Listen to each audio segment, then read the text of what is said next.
Just wanted to make sure that we know that you're sitting there. Does anybody have any questions for while we're sitting there? Okay. I think we're through with everything, unless board members have questions On the board reports? So the service report or the technology report. Okay, does anybody have any questions on anything else? Okay, seeing none. Okay, we'll move on to the action items then. Consider approval of donation from Castle Hills Development Group for Hebron High School. This is one of my most favorite things in the whole world. I have to admit it. Dr. Roy, would you like to speak on that? Or? I think it's, Craig, are you dealing with that contribution? Craig. Yes, he. No? Anybody? Oh, I'm sorry, Larry. All right, I'm going to say somebody asked to put it on the agenda. Yeah. Who is it? Larry had spoken now. Larry. Ms. Carr, just to note, the Castle Hills Foundation has generously donated a value of $64,000, almost $64,500 to Hebron High School to be used for a wide variety of technology items. I think you have a list before you, or you've had a list before you, and we certainly recommend that the district accept this donation. It's over $50,000 that's brought to the board for approval. It's on page 82. I love this, the smart board Bluetooth. Sounds like it's some kind of weird animal, but I know what it is. Question? Is Ms. Fowdy? Hey, first, I would like to say thank you for the generous offer for donation. What Castle Hills Development does to support schools, I think, is to be commended. I have a question for the technology or instructional department concerning most of these items are technology items. Do the teachers have to follow the district policy on staff development before they receive these, and have they? We expect them to. Yes. Okay, I need a motion to accept that. Motion, Mr. Knapp. Second, Ms. Fulton. Any further discussion? I think it's great. Thank you very much for Castle Hills. Okay, all in favor? That is unanimous, Ms. Carter. Curriculum, consider adoption of the proposed 2011-2012 LISD school calendar. This was presented to the board at our annual strategic, whatever you want to call it, retreat. And I believe that would be Mr. Tackett. This is another one of your favorite things you like to do in January. Each year we have a committee that studies the calendar parameters. We have 3 teachers, parents, and principals all on the committee as representatives from elementary, middle school, and high school. They review the parameters for the calendar. State tells us when we can start the school year. We have our own parameters and holidays that we like to observe, and or state holidays. Number one parameter is currently 180 days of instruction. That is the driver of the engine. After that, we always take Labor Day holiday, Thanksgiving week, state mandatory work day at the end of this first semester. Martin Luther King Day, spring break is always a full week, and we try to match with UNT. It is a little different upcoming next year, but I did check with UNT, and they, for some reason, have moved to the 3rd week. And so we have a lot of student teachers and a lot of teachers that go to school, so we match up with UNT each and every year. Good Friday holiday, Memorial Day, 2 bad weather days, Mr. Buck, 2, and the state mandatory teacher work day at the end of the year. Mr. Ferguson, after looking at the calendar, has remarked that this particular calendar that will end the last day of instruction for students on May the 31st. If anybody didn't hear that, that was May. Now, with every, gift, there's always a cost, and that cost comes down to a little less of a Christmas break, but this calendar only happens once every 28 years. And so I am going to encourage the board and new superintendent to look at the possibility of going to a 177-day calendar following next year. I also, with the board's direction, took a look at the October 21st date as being a day that is the end of the semester for high school, so they would be out for exams. However, we would like to utilize that day for parent conferences on the second half of the end day. Elementary and middle school especially gives them an opportunity to have a parent conference on that day. So I followed your request there. So would like to present this calendar. Would like to note that we put the calendar up on the website, and we asked for people to express a preference. And there was a alternative calendar which had the entire time off at December, but did not end until June. Over 25,000 preferences were expressed. You could theoretically do this up to 5 times. You can only do it once on a computer. So if you had a computer at work, one at home, and a laptop, and an iPhone, I figured up you could maybe do 5. But I tried every day to see if it would allow me at my computer to do it again, and every time it said, thank you, you previously voted, thank you, thank you, thank you. So no one could sit and just run this thing up. So out of the 25,000 preferences we got from around everybody in the world, 98% of those people preferred this calendar. So I think that was pretty overwhelming. So for your approval, I present the 2011-2012 proposed calendar.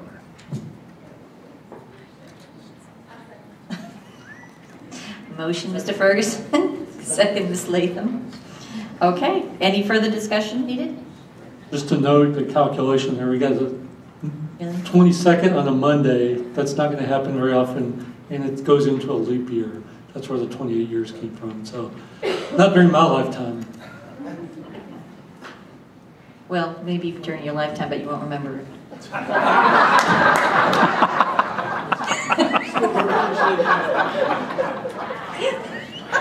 Sorry. Okay. Motion, it's been motioned and seconded. All in favor? Okay, attention. All in favor? All in favor? Yes, it's unanimous, Ms. Carter. Thank you all. Consider approval of recommendations for external PE. Dr. Crenshaw, I believe Dr. Crenshaw, it's pretty much the same package we've had at this point. For our new board members, and Ms. Fowdy had asked me, and we probably should have picked up on that and got something out. There's this program that these folks were talking about this evening. We have programs, and we pretty well tied those to Olympic events. If it's something they do in the Olympics, and the best example I always use is gymnastics. The kids obviously meet the requirements for a PE class, and that allows them to take advantage of that opportunity. And what we'll have to do if these folks have already submitted their application, if they have or not, but Dr. Crenshaw will have to look at that, and we'll have to go over and see how that lines up with. Dr. Roy, in the second part of that recommendation, it was sent to the board. It was to approve the North Texas Martial Arts Academy as a vendor. They'd already submitted their application, met all the requirements, and I'm recommending that they be approved. Oh, okay. Run while you can. Looks like it worked out. There you go. Okay. Anyway, there is a fee that's charged because we have to send someone out to make sure that we're actually doing these things, that they're meeting the curriculum requirements. Not going to Starbucks or something. Okay. I need a motion. Motion, Ms. Latham. Second, Ms. Gregg. I have one question, Ms. Kyer. I think we discussed this before. This doesn't negatively affect our WADA in any way that we're assuming. No. Okay. No? Okay. Any other questions? Okay, all in favor? That's unanimous, Ms. Carter. Okay, finance, consider adoption of an order authorizing the issuance of bonds. Our good friend, Mr. Martin. The man.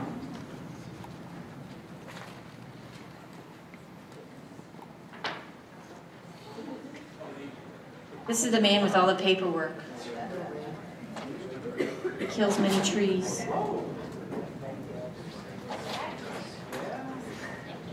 Oh, Mr. Martin, by the way, Mr. Martin turned 50 this past month, so everybody say thank you. He's 50. He looks youthful for 50. That's all I'm saying. Look at him. He just jumped up the stairs. He was very youthful. Mr. Martin, I have shoes older than that. Don't feel bad.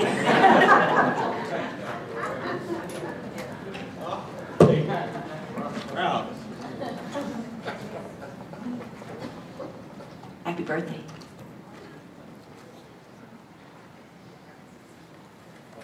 Higher members of the board. Wow. Where do you go from there? Tonight we've given you one of our, let me collect my thoughts, handy-dandy books that we always have when we have bond sales. We've broken this up into several sections, and excuse me, in the table of contents you can see there that we have a thank you note to the board in tab 1 along with members of the transaction team, essentially because we did it as a competitive sale, and I'll go into that in a minute. It's ourselves, Southwest Securities, your loyal financial advisors, and Mr. Jeff Gulbis with McCall, Parkhurst, and Horton is with us tonight, who also works with Chuck Koblish, who you've seen for years and years like me. And the underwriter, who was determined through a competitive bid, whoever submitted the best bid, Piper Jaffrey, out of Minneapolis, Minnesota, submitted the low bid today. So I'm going to give you a little bit of a market overview, tell you where things have gone. It's not pretty. You've been reading the paper about scare tactics of bonds, even municipal bonds. Let's talk about your ratings a little bit, the fine job you all are doing there, and then we'll get into the financial information, and then show you the offering material, and then, as always, not to put words in anybody's mouth, but an idea of a suggested form of motion. So if we could go to tab 2, and I could show you the bond buyers index, it looks like this. As we always talk about, this is like our Dow Jones Industrial Average in our business, that this is, they reset this at the close of business on Thursday of each week, and it's a basket, if you will, of 20 municipal bonds with an average maturity of 20 years with an average rating of single A. So the red there shows you what the high has been during this period, which was in 2000, about this time in 2000, so 11 years ago we were 6.09. The low was, lo and behold, just not that long ago, a few weeks ago, 3.82% in October of 2010. But ladies and gentlemen, please look at what's happened since then. So we went up all the way up almost 100 basis points in November to 4.72, and then bumped over 5% in December, and we remained there, and now we're at a 5.41. So interest rates have not been our friends for borrowing money. However, this school district has a AA+ underlying rating. This time we were eligible for the permanent school fund guarantee, finally. They changed the rules on us at TEA, and this time we won. So that basically puts you at a AAA rating for a guarantee fee of $2,300. So that's worth it, and that gets us all on the same playing field with everybody else. While that underlying rating is important to us, that's not what we solely have to rely on to be able to market our bonds this time out. So that's been a nice thing for us. So speaking of the rating, behind the blue sheet there, you'll see the Standard & Poor's rating report, and then behind that, the Fitch rating report. Again, congratulations, board. You all have maintained your AA+ rating, or they affirmed your rating. Times are tough, we all know it. We went and appeared before them and told them times are tough. We're going to struggle through all this, very upfront. Told them that we're not in a position to be able to increase taxes. We're going to have to make some pretty nasty cuts. We're going to be bumping onto that fund balance that they love to see us building up, and we've been able to show them a positive way and a nice big savings account, but we're going to have to spend that down. And so despite all that, we were still able to maintain that AA+ rating. So congratulations to you and the various fiscal policies that you all have. You will note in the reports, I think it's Fitch particularly, continues to comment that while they like your fund balance policy, they're glad that you have one. They would like it rather than to be at a flat, remember that it's a $45 million fund balance policy?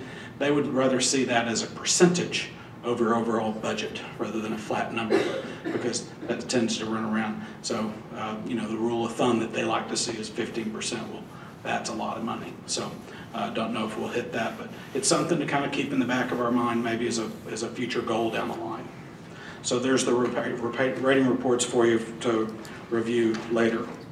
Then I'll take you to tab 4, and behind tab 4 there's a sideways sheet that is the bid tabulation.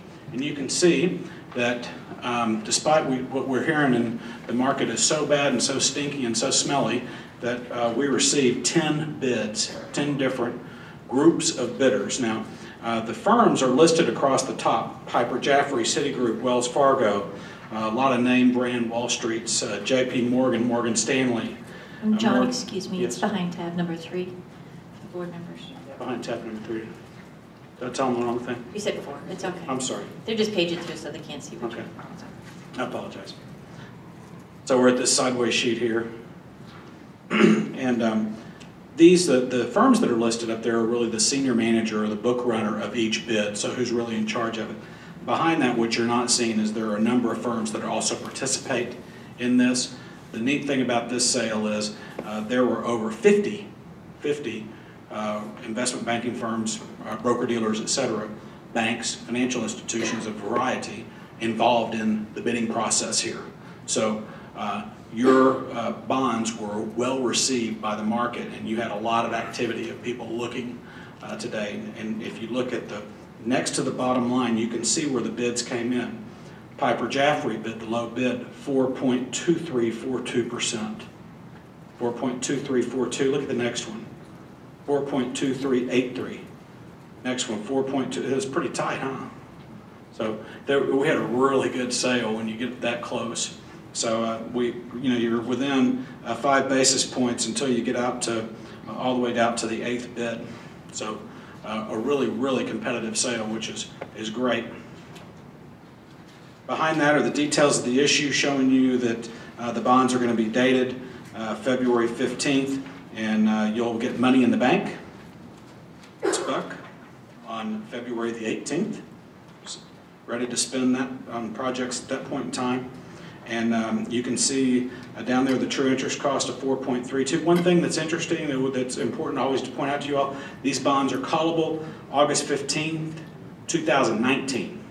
So that's an 8.5-year call rather than really a standard kind of 10-year call that we see out there. What does that mean to you? That interest rates should drop. We take advantage of refinancing. The school district's active, and we always monitor that. In fact, we've got one that we were real close on getting to back in October, and the market moved away from us, but it's still on the shelf. We continue to monitor it. Hopefully, if rates come back, we'll be able to pull the trigger on that. So, but to have a shorter call date allows us to get to those bonds and refinance them. So the shorter that call date, it's more important. It's very important to us, and it's a nice thing to have from a financial flexibility standpoint moving forward. Turn you to the next page, and that's the sources and uses of funds, and you can see we're issuing $48,685,000 in bonds. And the marketing technique is there's an original issue premium there of just under $500,000 and a discount of about $168,000. So the net marketing adjustments are $315,000. So the proceeds coming in are almost $49 million. The accrued interest is the 3 days accrued interest. We'll date them February 15th. They are delivered on February the 18th. Since you don't have the money, they're going to pay you the interest for that 3 days. Deposit to the project fund is slightly over what we'd asked for, slightly over the $48,685 because they are giving us a premium back.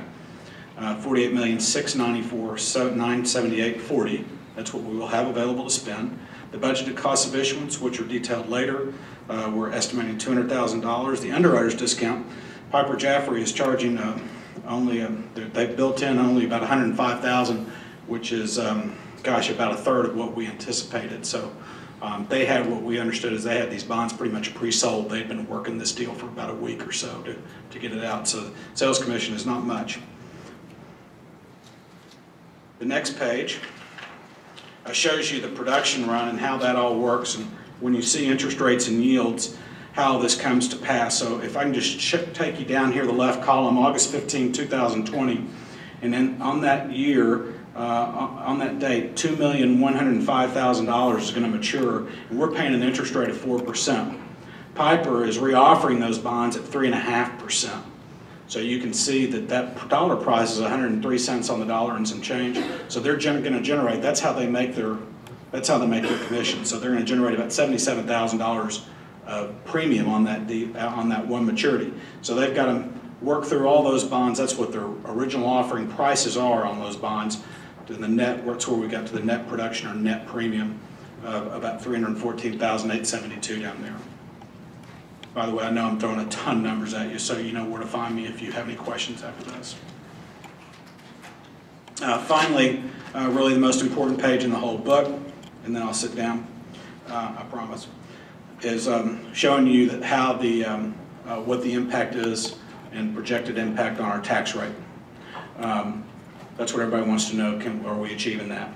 So you can see our existing debt down the left-hand column. These bonds go out, we're not extending any further in our debt, 2028. So that's, again, we'll call from the rating agencies, you'll read their report. They're very excited about the fact that we're out of debt. We'll never really be out of debt, but it's, schools just don't. But in 28, that's short-term debt for a school district, I promise you, that's short. You can see how the bonds mature there, the interest rates and yields that we just talked about on the previous page, the interest cost and the total principal and interest over the life of the bonds, just under $75 million. It's a lot of money over that period of time. So we've got about $26 million of interest, about $50 million of principal. So in our original projections back in November, we had projected it to be $74,850,000. So we were within $30,000 of our projection. Contribution from other, that's what it's going to take because we've had a downturn in values. No secret to anybody from what we had when we had the election, and we had made our projections at that point in time based upon some input from the appraisal district. So if we assume that we will continue a downturn in this current tax year, once they certify in July of this year, if we assume that we're going to go down again, we're going to need to contribute a little over $4 million from our existing fund balance in the sinking fund to keep that tax rate on the INS side alone at 0.3976, which meets the promise to the voters.